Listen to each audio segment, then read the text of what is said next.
marks World Nature Conservation Day, and it will be observed under the theme Forests and Livelihoods, Sustaining People and Planet. The day aims to create awareness about the importance of the environment and its resources. To speak about the significance of this day and how we as society can contribute, I'm joined now by eNCA spokesperson Kate Stubbs, who joins us virtually from Cape Town as well. Kate, thank you so much for your time.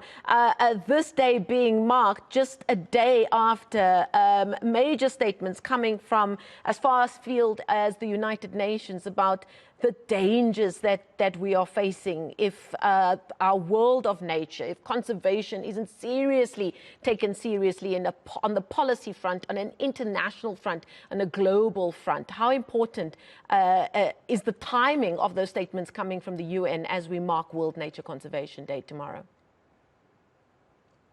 Yeah, they're critically important. I think as humans, we've just become so disconnected from the very planet and earth and resources that actually are that we need for our pure survival. You know, the earth is our home, and at the moment, I think we're doing a great job of destroying it while trying to live in it. So any type of awareness, any type of global policy or action to educate, inform and preserve our environment are now critical. You can't go a day without seeing somebody speak about, oh, this is a sustainable fashion line, or this is a sustainable leather bag line, or restaurant, or this building now that's being built in Sandton is sustainable, this, that and the other.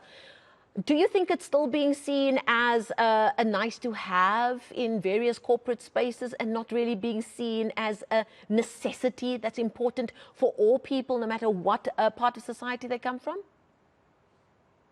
Yeah, I think it's moved from the original sort of fashionable statement to an absolute necessity. I think most, even from an individual level, but most corporates now have got the message, have understood they have a responsibility for managing their own impact on the environment.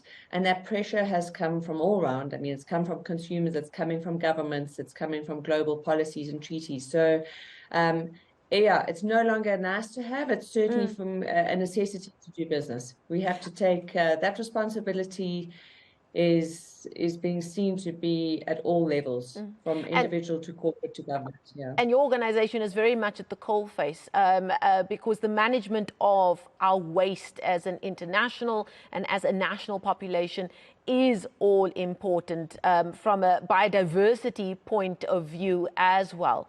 Are we making inroads in that regard, or is this community doing their recycling on a Tuesday just a drop in the ocean?